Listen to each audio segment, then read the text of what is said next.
What's going on? It's Gage here from the Football Friends podcast. And I was actually about to head to bed, but then this absolute legend appeared in my Twitter feed. So, reporter explains how Glazernomics is hurting Manchester United.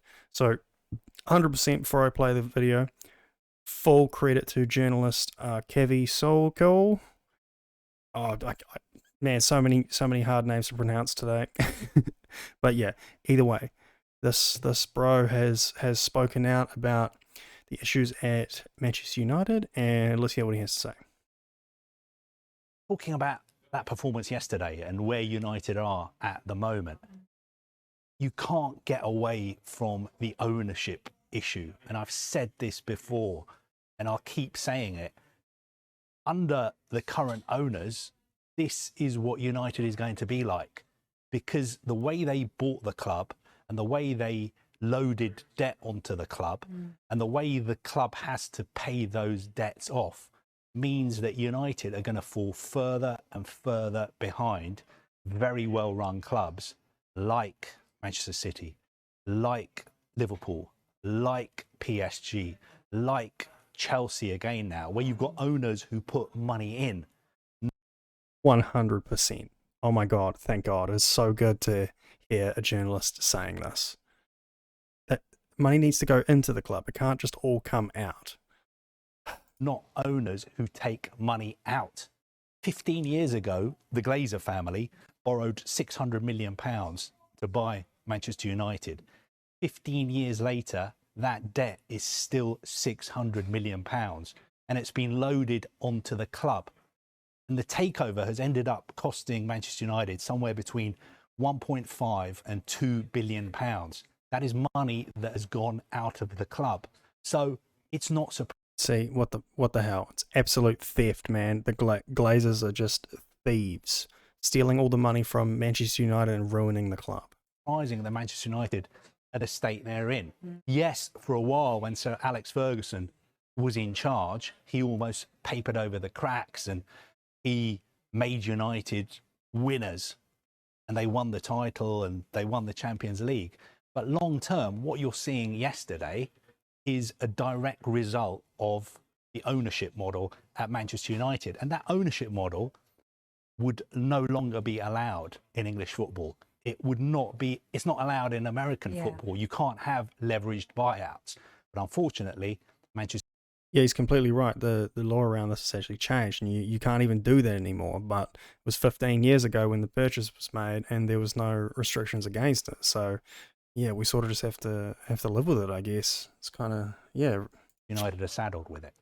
And just to go back to this ownership issue, you look at Chelsea, they've got new owners. Chelsea was put up for sale. The Rain Group, the investment bank in New York, they had more than 100 interested parties, people who were interested in buying Chelsea. Finally, the Todd Burley consortium bought the club for something like £3 billion. And look at what Todd Burley is doing at Chelsea, signing Raheem Sterling, Koulibaly. Well, he's been going for Fofana. But those are the kind of players that Manchester United should be signing. And there are people out there who want to buy Premier League clubs, who have the money to buy a Premier League. 100%, man. I really feel like Ten Hag has been at his budget constrained this entire window. He's been having to be super conservative when it comes to spending. I mean, even today, it's, we're 9 days into the last month of the transfer window, and he's only spent net £50 million. So, we're looking at clubs like Chelsea that might be spending up to 320 million. So come on, how are we going to supposed to compete with that? But we can't even spend. The clubs, until this debt issue is sorted out, I don't think Manchester United are ever going to get back to the level they were at before the Glazers arrived. And clubs like Manchester City, PSG, Liverpool are now light years ahead of Manchester United. You look at the league table last season, City finished 35 points above Manchester United. They're almost in a different division. They're in a different league. You look at the way City operate. How many years is it going to take for United to ever overtake Manchester City again? I'm not sure. I'm really not sure. We're 10 years behind. I'm pretty sure it was Ralph Rangnick that said this. Ralph Rangnick said we're like 10 years behind all these other clubs. If it will happen unless there's a change in the ownership structure, because the money that's been taken out of Manchester United is the reason why Manchester United are in the state they're in today. Absolute legend. Incredibly well said. Thank God. It's so good to hear someone actually making some sense, like saying something real like that for a change. So yeah, 100%. Shout out to journalist Kaveh Solhekol. I'm probably butchering this name, but this guy, absolute legend. And yeah, I'm sure everyone will agree. It's got to be, look, Glazers out, man. It's the only way that this club can move forward. And like this banner says, that's cut off. It actually, love United but hate the Glazers. That's the attitude we need going forward. If we can somehow get them out, maybe we can actually catch up to teams like Liverpool, Man City, and Arsenal and Chelsea and so on again.